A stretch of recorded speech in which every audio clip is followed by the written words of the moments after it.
പുതിയൊരു വീഡിയോയിലേക്ക് സ്വാഗതം. ജിമെയിൽ ഉപയോഗിക്കുന്നവരാണ് നമ്മളിൽ പലരും, അല്ലേ? ഓഫീസിലായാലും പേഴ്സണലായിട്ടായാലും പലപ്പോഴായിട്ട് നമുക്ക് മെയിൽ അയക്കേണ്ടതായി വന്നിട്ടുണ്ടാവും. അപ്പോൾ ജിമെയിലിൽ വന്നിട്ടുള്ള ഒരു അടിപൊളി അപ്ഡേറ്റിനെ കുറിച്ചാണ് ഇന്നത്തെ വീഡിയോ. അതിനു മുമ്പ് നിങ്ങൾ ആദ്യമായാണ് ഈ ചാനൽ കാണുന്നതെങ്കിൽ സബ്സ്ക്രൈബ് ചെയ്യുക.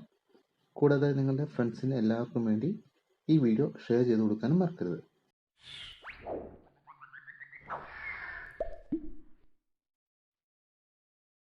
ജിമെയിലിൽ പുതിയൊരു മെയിൽ അയക്കാൻ വേണ്ടി കമ്പോസ് ബട്ടൺ ക്ലിക്ക് ചെയ്യുക. ക്ലിക്ക് ചെയ്ത് കഴിയുമ്പോൾ നമ്മൾ ടൈപ്പ് ചെയ്യുന്ന മെയിലിൻ്റെ ഏറ്റവും താഴെയായി ഒരു ലോക്കിൻ്റെ സിമ്പിൾ കാണാൻ സാധിക്കും. അതിലേക്ക് മൗസ് പോയിന്റ് കൊണ്ടുവരുമ്പോൾ ടോഗിൾ കോൺഫിഡൻഷ്യൽ മോഡ് എന്ന് എഴുതി കാണിക്കുന്നു. എന്താണ് ഈ ടോഗിൾ കോൺഫിഡൻഷ്യൽ മോഡ്? നമുക്ക് നോക്കാം. അതിൽ ക്ലിക്ക് ചെയ്യുമ്പോൾ പുതിയൊരു വിൻഡോ ഓപ്പൺ ആയിട്ടുണ്ട്. അവിടെ കുറച്ച് ഓപ്ഷൻസ് നമുക്ക് ലഭിക്കുന്നുണ്ട്. ഇങ്ങനെ അയക്കുന്ന മെയിൽ അത് ലഭിക്കുന്ന ആൾക്ക് ഫോർവേഡ് ചെയ്യാനോ കോപ്പി ചെയ്യാനോ പ്രിന്റ് ചെയ്യാനോ അതുപോലെ ഡൗൺലോഡ് ചെയ്യാനോ സാധിക്കുകയില്ല. അതുപോലെ ഈ മെയിലിന് നമുക്ക് എക്സ്പയറി സെറ്റ് ചെയ്ത് വെക്കാം. ഒരു ദിവസമോ ഒരാഴ്ചയോ ഒരു മാസമോ അങ്ങനെ 5 വർഷം വരെ സെറ്റ് ചെയ്ത് വെക്കാം. അത് കഴിയുമ്പോൾ ആ മെയിൽ ഓട്ടോമാറ്റിക്കായിട്ട് ഡിലീറ്റ് ആയി പോകും. അതുകൂടാതെ ഈ അയക്കുന്ന മെയിലിന് പാസ്വേഡ് സെറ്റ് ചെയ്ത് വെക്കാനും സാധിക്കും.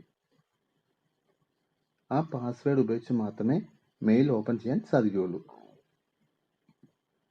2 രീതിയിലുള്ള പാസ്വേഡ് പ്രൊട്ടക്ഷനാണ് ജിമെയിൽ നമുക്ക് തരുന്നത്. ആദ്യത്തേത് നോ SMS പാസ്കോഡ്.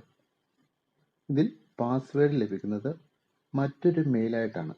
ആ മെയിൽ ഓപ്പൺ ചെയ്ത് അതിലെ പാസ്വേഡ് ഉപയോഗിച്ചാണ് ഈ മെയിൽ ഓപ്പൺ ചെയ്യാൻ പറ്റുന്നത്. ഇനി രണ്ടാമത്തെ ഓപ്ഷൻ SMS പാസ്കോഡ്. ഇത് സെലക്ട് ചെയ്ത് കൊടുത്താൽ പാസ്വേഡ് ലഭിക്കുന്നത് ആ മെയിൽ ലഭിച്ച ആളുടെ ഫോണിലേക്ക് ടെക്സ്റ്റ് മെസ്സേജ് ആയിട്ടാണ്. ആ പാസ്വേഡ് ടൈപ്പ് ചെയ്ത് കൊടുത്തെങ്കിൽ മാത്രമേ മെയിൽ ഓപ്പൺ ചെയ്യാൻ സാധിക്കുകയുള്ളൂ. ഈ വീഡിയോ നിങ്ങൾക്ക് ഇഷ്ടമായെങ്കിൽ ലൈക്ക് ചെയ്യുക. ഇത്തരം യൂസ്ഫുള്ളായ നിരവധി ഇൻഫോർമേറ്റീവ് വീഡിയോസ് നിങ്ങൾക്ക് സ്ഥിരമായി ലഭിക്കാൻ ഈ ചാനൽ സബ്സ്ക്രൈബ് ചെയ്യുക.